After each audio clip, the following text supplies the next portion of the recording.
Leslie, you're coming off a big, big win here down under. Before we get into the fight, we just need to find out, how did it feel to fight this early in the morning?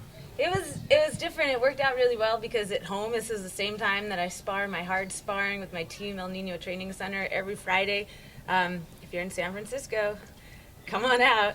So it worked out. The timing was really good, and I kind of liked it. It was nice. I really like the weigh-ins early in the morning because usually I spend the whole day being like, I hate everyone, I hate everything. And so this time I got to get it done early in the morning yesterday, and then I had the whole day yesterday, and I got to sleep tonight dreaming about a big win and then make it happen first thing as soon as I woke up. Do you think some of those reasons are one of the reasons why you had such a good fight today? I know why I had such a good fight today. It's because I fought totally different than I ever have fought.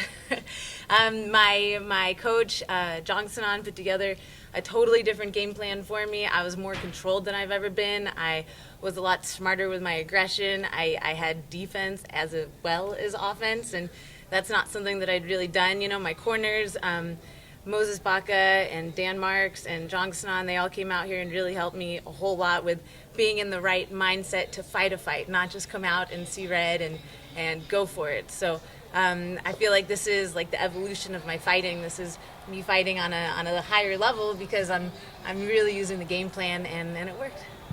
It must have been something about that good night's sleep. Do you feel like this is the first fight in the UFC where you've really been able to show your true self?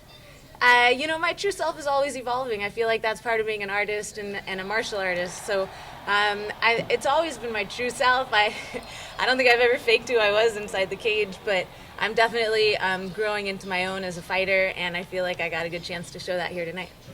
Speak about the game plan. What was the game plan for her, and did she show up how you expected her, or did she surprise you with anything? She did exactly what we thought we were going to do. She was going to come in, she was going to try to find her openings, which were going to be created by me getting crazy, which if I was fighting me and I'd watched videos of me in the past, I would have been like, she's going to get crazy, she's going to throw something wild, and then that's when I'm going to go in and get her. And so I took that into consideration, and I made sure that all my moves were calculated, that I was controlled with everything, and that I was aggressive at the right times, and that I wasn't being hasty and watching things. And so that's exactly how I thought it was going to go. We went to the ground a couple times, and I was able to stop. She didn't do any damage when we were on the ground, and then each time when we got back up, I was able to score, and that was the game plan. Talking about that arm triangle, we were all watching it and not sure what exactly was going on there. How close were you to actually tapping to that? And what was going through your mind as you had Rina Kaya, probably one of the better grapplers in the female fighting, on top of you in such a dangerous submission? So like I mentioned before, I train at El Nino Training Center in San Francisco. It's run by Gilbert Melendez and Jake Shields, and it's a whole bunch of black belts, Moses Baca and Dan from Cesar Gracie black belts. I've been training with Cesar Gracie black belts, and I'm really good at not getting tapped by arm triangles. And so she had good positioning, but I have really good defense. And I thought about doing the little thumbs up, but that's a little too cocky for me. So, so I was like, no, I'm just gonna wait for my time. And instead of fighting it and using up all my energy in there, like, going strength for strength, I used my smarts and my jiu-jitsu and my technique, and I waited until the right time when I could explode out of it. And sure enough, when we got back up, she was tired. I was able to land some big punches and then swing it back in my favor. Obviously a massive, massive win. I mean, a huge name in female fighting. Rina Kaya, obviously a lot of wins. Recently losing to Misha Tate, but before that, a huge following. Would you say this is the biggest win of your career? Definitely. This is definitely one of the top opponents that I've gotten to beat. And I'm always going to thank her and be appreciative to her for stepping inside the cage with me and giving me that opportunity.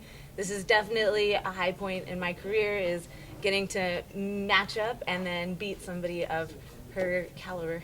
Because you're obviously going through a low point at one point. You had injuries that you had dealing with. Now you're coming off this huge win. How soon do you want to be back in the octagon? And who are you looking at? Is there a name out there that you'd like? You've been one big name now. Is there another one that you'd like to fight next? I've been wanting to fight Betch for a long time.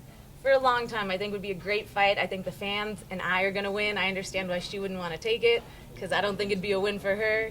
But I've been asking her for that fight. I've been asking for that fight for a while, so I'll take whoever I can get. My goal is to fight 4 times this year. I feel like the women's division is still a little bit like the Wild West, and getting 4 solid wins is going to put me in line for a title shot, and that's my goal. Final question before we let you go. Obviously, Betch is known for a crazy striking. You yourself are a very aggressive striker. If you guys do get in that octagon together, what's your prediction? Can you outstrike her? Definitely. I'll 100% outstrike her, I'll 100% make her get angry, and I'll 100% knock her out.